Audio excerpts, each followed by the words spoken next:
Thursday, we usually go a little deeper in the parsha, and we are going to analyze Pesach Sheni.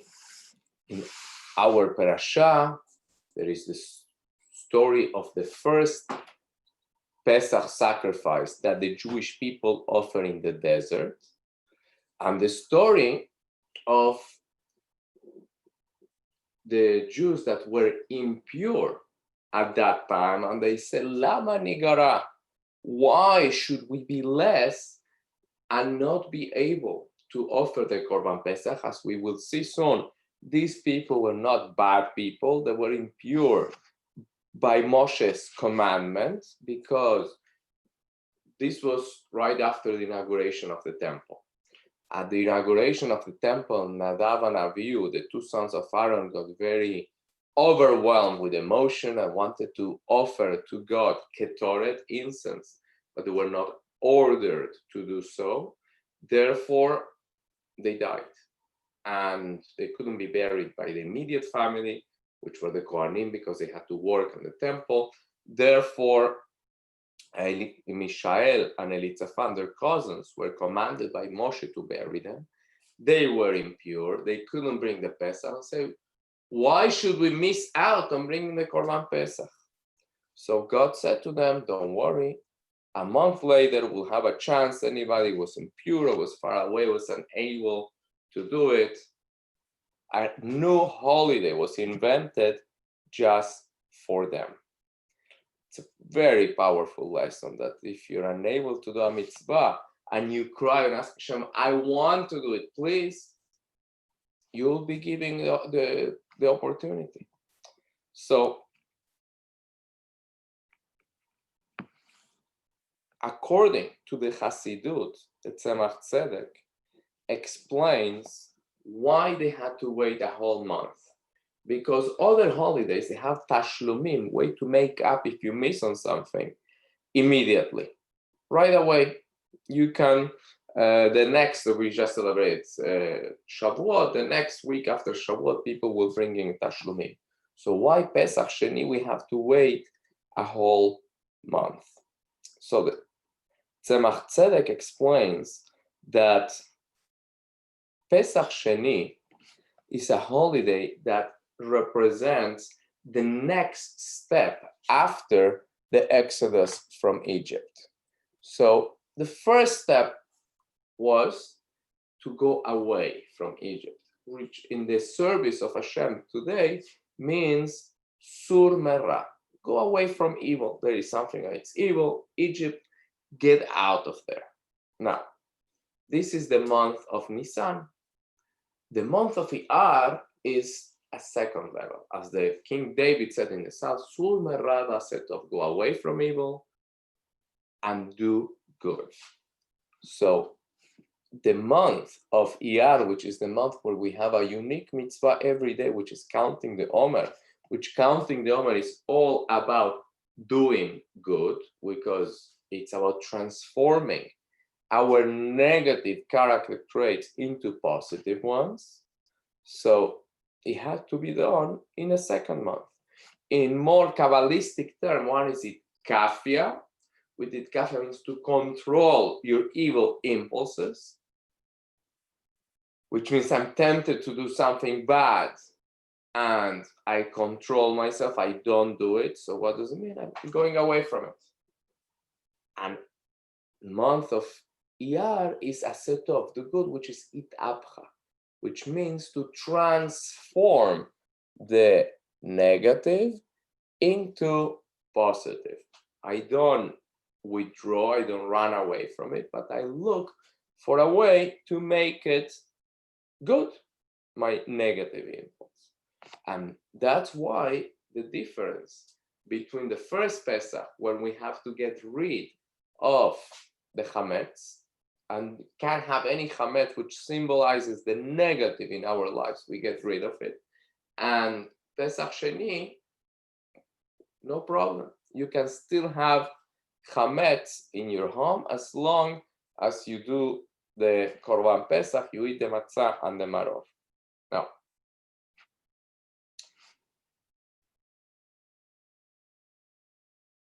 we have to understand the explanation of Tzemach Tzedek, because seems to be that the Pesach Sheni, it's a very high level. It's those who already elevated themselves. They went away from evil, and now they are doing good. On the Kabbalistic terms, they did the itkafia, they were able to control their evil impulses, and now they are transforming those impulses into positive ones.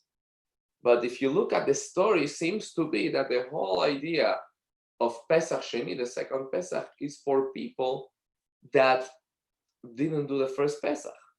So means that they're lacking. It's not that they worked on themselves, they are able to go away from evil. Seems to be that they did nothing. So we have to understand that Pesach Sheni is so much more than bringing a second sacrifice because you couldn't bring it on the first time. Pesach Sheni was just designed for someone like Mishael and Nitzafan, who were tzaddikim, they were righteous people, who were doing Moshe's command. And of course, during Pesach, they ate matzah, and they got rid of the chametz, and they had maror, all the other ways to serve God. In Pesach, they did them, not only they did them, but perfectly. And therefore, when it comes to second Pesach, all they were missing was to actually bring a sacrifice. By doing that, they made up, and they are already in the level of Asetov. So Pesach is not just bringing a sacrifice. There is everything that it's involved in getting away from evil. And once you do that, and you bring the Korban Pesach, you don't need to bring a second Korban Pesach, because the Korban Pesach is once. If you did it on Nisan, you're good to go, together with all the other spiritual service of Hashem. If you didn't do it on Nisan for whichever reason, then you need to do it on the second opportunity, which is in Iyar. And that's why it makes sense that today we still celebrate the Pesach Sheni, because you say, if the whole idea of Pesach Sheni is just to bring the sacrifice, couldn't bring the first Pesach, nobody can bring the first Pesach. It's not something, we don't offer sacrifices today, so what's the point of doing the second one? But we understand now that the Pesach Sheni is to elevate everything that we did on the month of Nisan, which is going away from evil, getting rid of evil, like the chametz, that we clean our homes from any negative issues, both physical, and we clean ourselves spiritually from everything. And that's what Pesach Sheni, it's very, very appropriate that starts on the week that we start with Hod. Hod is splendor, it's light, it's shining, it's humility as well. That it's already when we are on the second level, we're not so much getting rid of the evil, but we are on the transforming darkness into Hod, into light, into brilliance. And this is the level of service of Hashem that we accomplish with Pesach Sheni. So as we read in the Torah this Shabbat, with this beautiful opportunity, we should keep in mind this concept that in life, sometimes we do sur merah, we have to run from evil, but only to gather the strength once we are in control. They eat kafia, we control those negative impulses. Is not to keep running away from them, but to work on ourselves and learn how to transform, how to channel that energy, as is written, Rav Tuot veKoach Shor, that a bull has a lot of energy, a lot of strength. You can use it in a destructive way, like when they do the running of the bulls or bullfights, but it's not what God created for. Rav Tuot veKoach Shor, there is many harvests in the strength of a bull. You can harness that strength to work, to plow a field, to work it, and will be beautiful results. amazing fruits. So the same is should not fear those strong impulses of our animal soul. We just need to learn how to channel them, how to use them in a positive way, and a set of do good with them. It'abha, transform the negative into positive, transform darkness into light, and will be vessels for the ultimate blessing of Hashem, coming of Mashiach, when evil will be just a distant memory and will be all united, all humanity, to serve Hashem as one. Thank you for watching. Looking forward to learning tonight at 8 p.m. Have a blessed day.